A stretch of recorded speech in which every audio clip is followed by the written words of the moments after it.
My name is Gail Rodabaugh. I live in Northwest Ohio, have for the past 40 years. My husband and I have been married 40 years this spring, so we kind of celebrated a milestone. I grew up in Oklahoma on a wheat, swine, and sheep operation. I was kind of considered my dad's second boy, so I have always grown up in agriculture, and that's the love of my life. In fact, I was an animal science major and graduated from Oklahoma State University many years ago. But still, always being involved in agriculture is just one of my true loves. Currently, we farm about 1,200 acres. We own about 400. Some of that 1,200 acres is owned by one of our sons.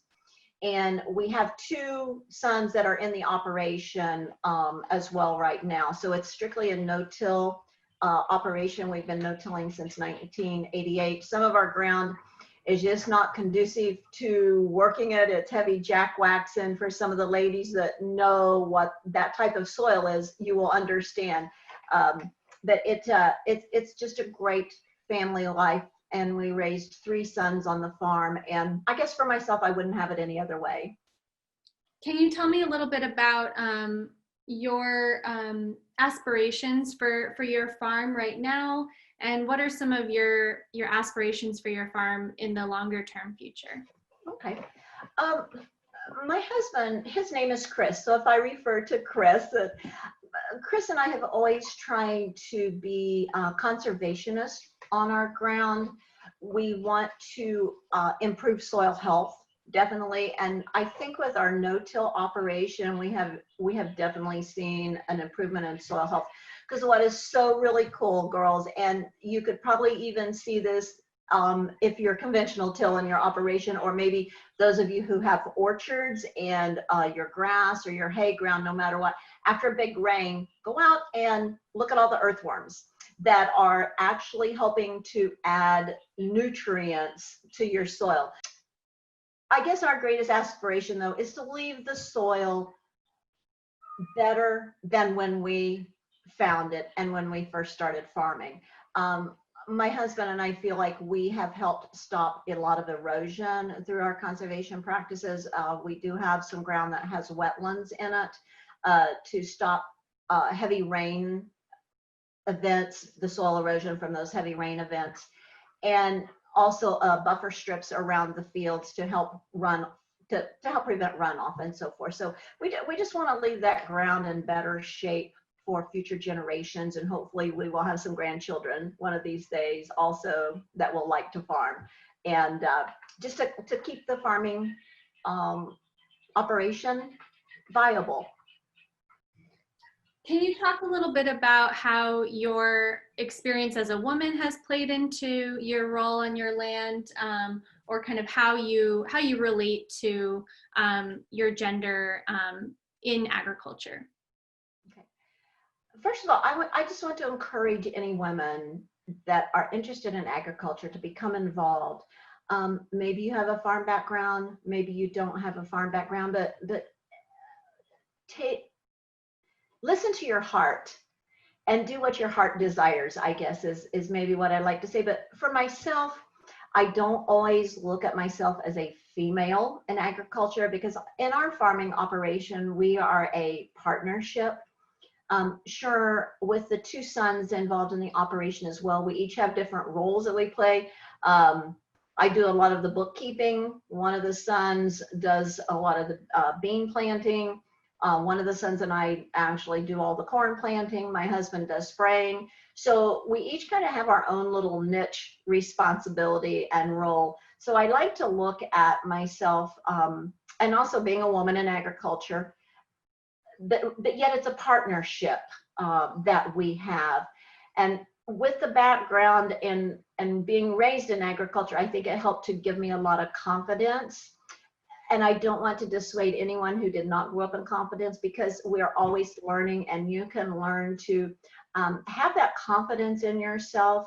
The Women's Learning Circle is an excellent area to help gain some confidence if you're not sure of maybe some terminology and things in those areas that would just be very valuable in your operation. Mm-hmm. Great.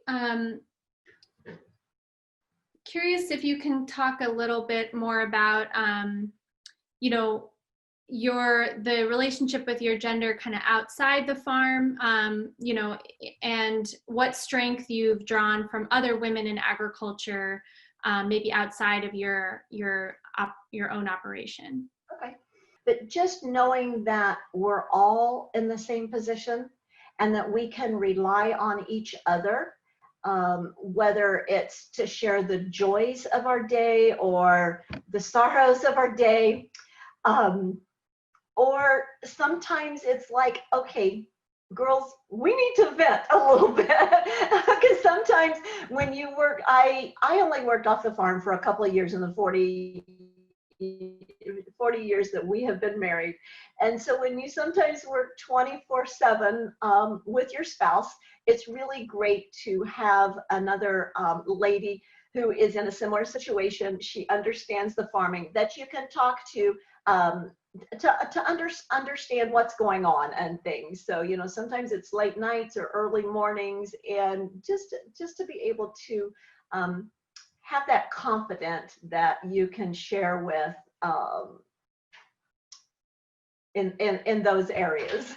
Right. Yeah. Someone who kind of gets it in a different way. Yeah, for sure. And then I guess I would hope to, if ever maybe a younger person needs someone to talk to, be that person that, you know, they can come to, not for advice, but just to be able to talk, you know, and help sort things out. Yeah, a little bit of mentorship or guidance. Right, there you go. Yeah, great. Thinking towards, you know, what you've been involved with AFT on, I'm curious if you can tell us a little bit about what interested you or compelled you to actually join a Women for the Land Learning Circle. Actually, it was a chance, an opportunity to get together with other women with our women's learning circles. Sometimes when you do go to agricultural meetings, there is a majority of men at the meetings. And luckily, I'm usually along with my husband. So if there's something I'm not really sure about, or some new things that have come abroad, because I'm not always available, you know, to go to some of the meetings, I'll be, okay, Chris, what were they talking about, kind of thing. So the Women's Learning Circle has been really, really great. It's a chance to interact with other women. You're in a very comfortable setting. And it's just women in the room, so you don't have to feel shy about asking a stupid question, because there are, believe me, no stupid questions at all and things. So it's just a very comfortable, safe setting to be able to interact with other women and learn. We've had some really great learning opportunities and topics, anywhere from talking about the bees and insects that are pollinators, to tile, to soil health. We have looked at soil test, and have actually had like a little chemistry kit and did some testing with the soil to see, you know, the different nutrients and different soil levels and things of that nature. So it's just been a really great opportunity for us to get together as women and to interact. And I know we met on our Women's Learning Circle from like 9 to 2:30 in the afternoon. So it was pretty much a good commitment for all day. But we have our group of ladies, and actually we have gained more ladies. We've gone to a lunch and learn type setting now from about 11:30 to 2:30. Sometimes people have volunteered to bring lunch in, or we have a potluck, or during the winter, you know, just a soup and salad. Chance just to get around, sit around and chat, and then have a learning opportunity. Just a couple of those opportunities, learning opportunities that came to mind, were on farmland leases, legacy plannings, and I think sometimes that's very important to make sure that you do have a legacy plan to pass down your farm to future generations, if that is in, you know, in your family's interest, to keep the family farm and such.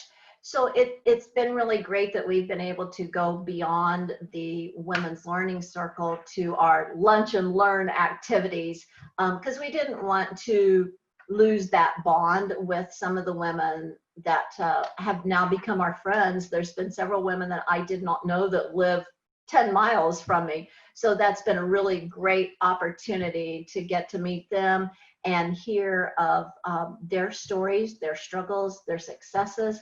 And we are finding some successes that have come from our both the Women's Learning Circle and our Lunch and Learns. Some women who do not actively farm, but they maybe inherited their farm from their families, and they are actually working with some of their landowners on some conservation projects now. So that's really encouraging to hear that their success stories and such. Because I do want to point out that, you know, God only made so much soil, and we've got to try to protect that. So I think that's one area that we all have agreed upon, the ladies in our learning circle, that yes, we do need to protect our soil, and it's been a great, just a super learning opportunity. That's fantastic.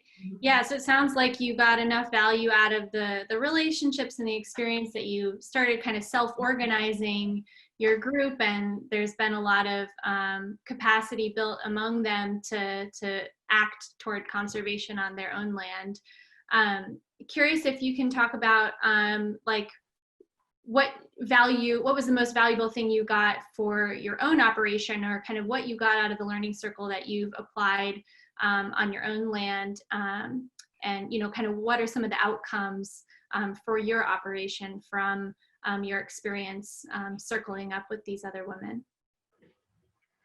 Being able to interact with other women, help them through their learning curve in conservation. Now, as far as what programs are available, I rely on Megan, our district conservationist, for a lot of those areas and things. But it's just my most valuable part of it is just the interaction with other women. Because we're here on the farm by ourselves, you know, with our spouse most of the time. Our sons are grown and out of the house. So it's just being able to have that female interaction. And it's really great that we have both some younger women, younger than I am, of course, and then some women that are older. So there's a multi-generational aspect to our learning circles, which is really great, because you younger gals, I applaud you. You are very technology savvy, so you can help teach the rest of us in a lot of those areas, because there is a lot of great technology. It was interesting. I've always planted corn girls with the old-fashioned way, with a marker on the planter. Well, they put the GPS in our tractor for the corn planter this spring, so I got a crash course across the end row how to set an A-B line for the GPS system. So as a 63-year-old grandmother can learn it, you girls can learn this too, and such. So, but I just encourage you younger gals to join a women's learning circle if there is one in your area, because it's just a great time for fellowship and learning. What would you say to people who are maybe considering joining a learning circle but are not quite sure if it's for them, or maybe have some sort of hesitation? Is there anything you would say to kind of encourage folks to join? Oh, sure. Oh, please join. Don't just go to one meeting and think that, oh, this is all it's about. Get to know the ladies in your group, because you've got a valuable opportunity to meet other women who have similar interest in agriculture. And it doesn't matter what age you are, whether you are directly involved with a farming operation, as in my situation. I have really learned a great deal from the topics that have been introduced to us. Or you possibly work off the farm, you help the operation, maybe even an evening, or you just want to learn more about farming in general and agriculture, conservation of the land. It's just a great opportunity so don't feel like you have to be involved directly in the operation to come join a women's learning circle, because they really are for everyone.